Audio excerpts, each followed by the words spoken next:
This is a vlog for week 4 of Communication Fluency 601, Literary Narratives on Human Trafficking. My name is Neely Manemi. Here's a brief table of contents for this presentation. I'll begin by sharing the article and the author's abstract for a little bit of perspective. And then I'll work through her article using her own headings. First, the introduction, then coverage in news media, presence and absence, sex trafficking in novels, which is broken down into 2 further subheadings, and then her conclusion, which is under the heading Trauma, Narrative, Visibility, and Social Change. I'll wrap it up with a brief discussion on my own thoughts and a conclusion, which is a statement of my sense of the overall value of the article.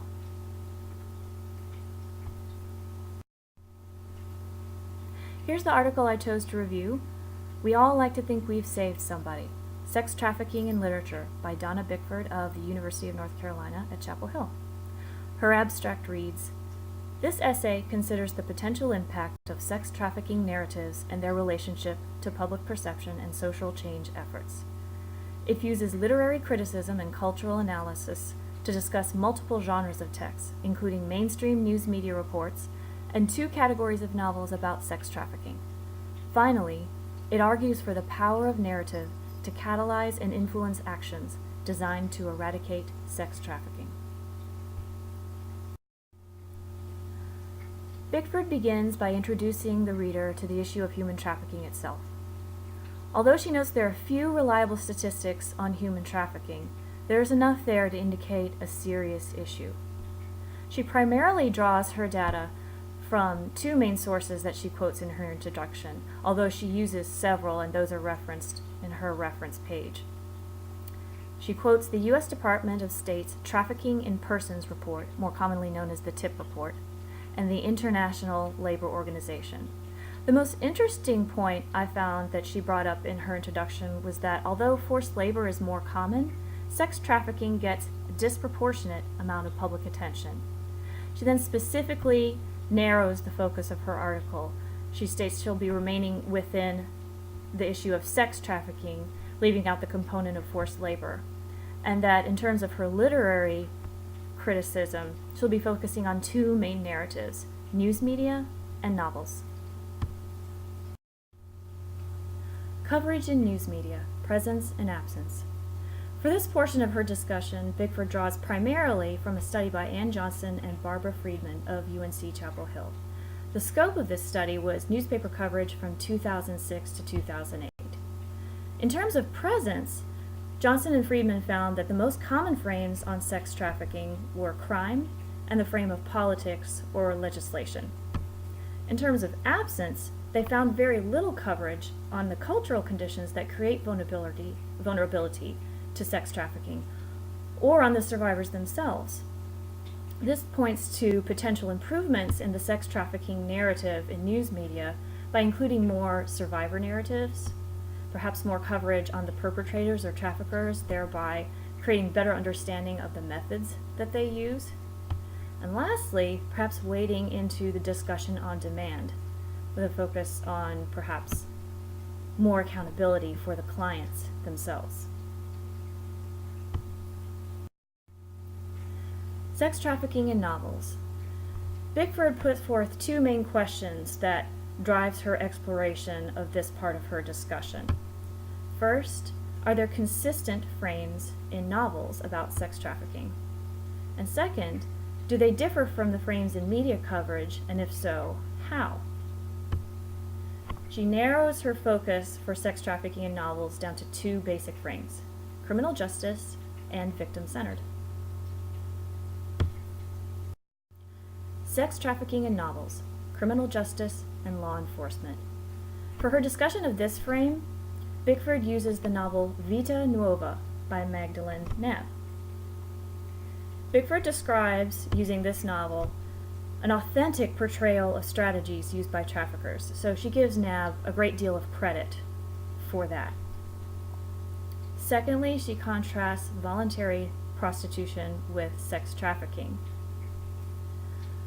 Another very interesting contrast was found in the protagonist, or the hero detective of the story, in his lack of empathy or his complacency toward adult human trafficking, with his horrified response to child trafficking. Lastly, the novel is a definite indictment of both political and law enforcement corruption.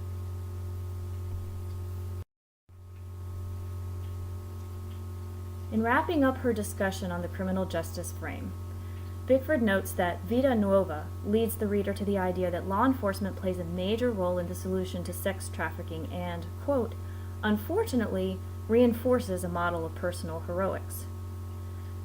She goes on to report similar appreciation among law enforcement officers that she's spoken to for their real-life colleagues who prioritize human trafficking. And although she very naturally expresses appreciation for that passion or that commitment in those certain few officers who take personal ownership of this issue, she does conclude by saying, quote, I find myself profoundly uneasy at the idea that we have to rely on the personal interests and passions of law enforcement rather than on their professional responsibility to enforce the law. I think she makes a very good point there.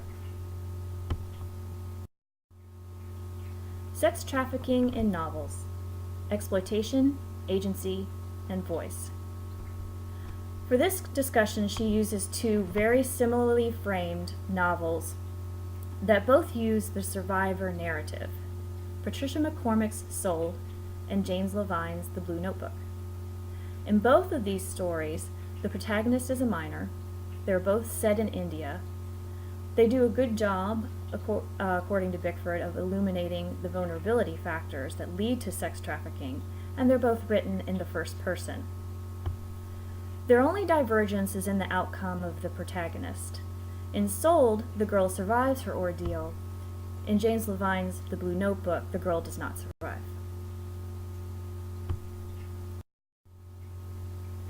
In her discussion of these two survivor narratives, Bickford points out a few key similarities.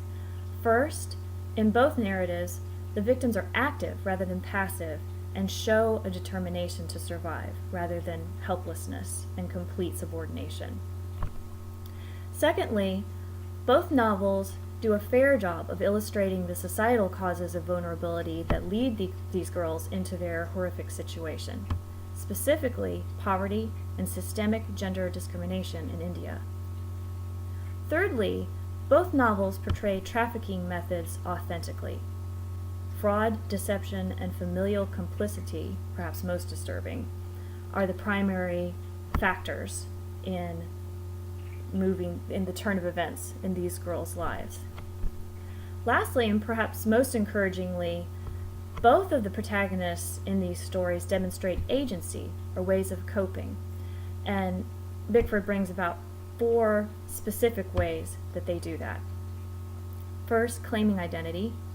Second, both of them find some path to literacy in the midst of the chaos that they find themselves in. Both of them also show an ability for reflection. They are self-aware in how they're coping.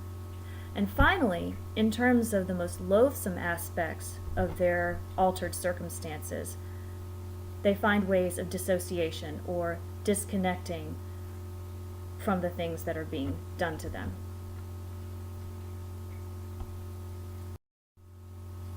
Trauma, narrative, visibility, and social change. In bringing her analysis together, Bickford outlines the most problematic aspects of the current narratives, providing us with a glimpse of the challenge ahead in changing those narratives for the better. The main issue with the criminal justice frame was previously discussed as its reliance on the model of personal heroics.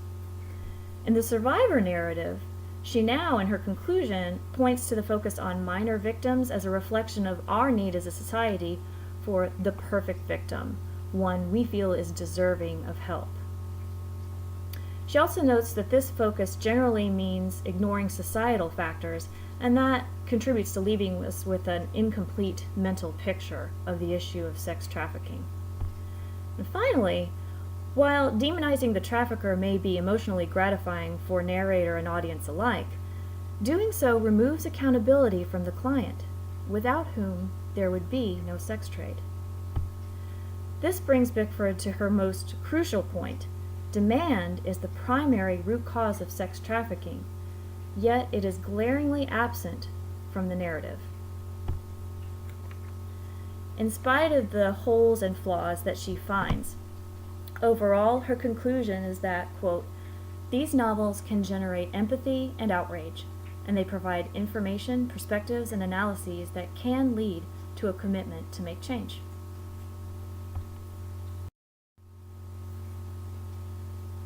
As I read Bickford's article, I had two personal reflections that came to the surface that resonated with her argument. First, I recalled two movies that I've seen in the past, very big kind of blockbuster movies, Taken and The Whistleblower. Both of them center their story around the sex trade, and both of them feature Bickford's perfect victim. And although I still think of these as two very good films and worth watching, I now see them through new and different eyes after reading Bickford's argument. Secondly, in a Washington Post article I uncovered during the course of our research for this class, entitled "The Super Bowl of Sex Trafficking," the co-authors describe their approach to the NFL about supporting anti-trafficking legislation. This is a response to the increasing knowledge that there is a huge demand and huge amount of activity of hotel-based sex trafficking during NFL games. So, although there are not a huge number of articles like this coming to the surface, as a matter of fact, this is the only one that I personally could find, it does demonstrate that there is a little momentum in the direction of demand, however small, and that Bickford is not alone in her thinking on this. Bickford leads the reader to two very important next steps in our general understanding of sex trafficking. First, demand must be addressed if we are to solve this problem. We really need to stop avoiding that issue. And second, we must abandon the perfect victim myth and commit ourselves to examining all cultural factors that facilitate victimization. Overall, I believe this is a masterful analysis of what is missing from current literary narratives on sex trafficking. Bickford points her reader in the proper direction to improve general understanding of sex trafficking in our society. This is a relevant, cohesive, and very thought-provoking essay. And although we are not yet at a point of sufficient public awareness on sex trafficking, articles like Bickford's are certainly helping us along the way.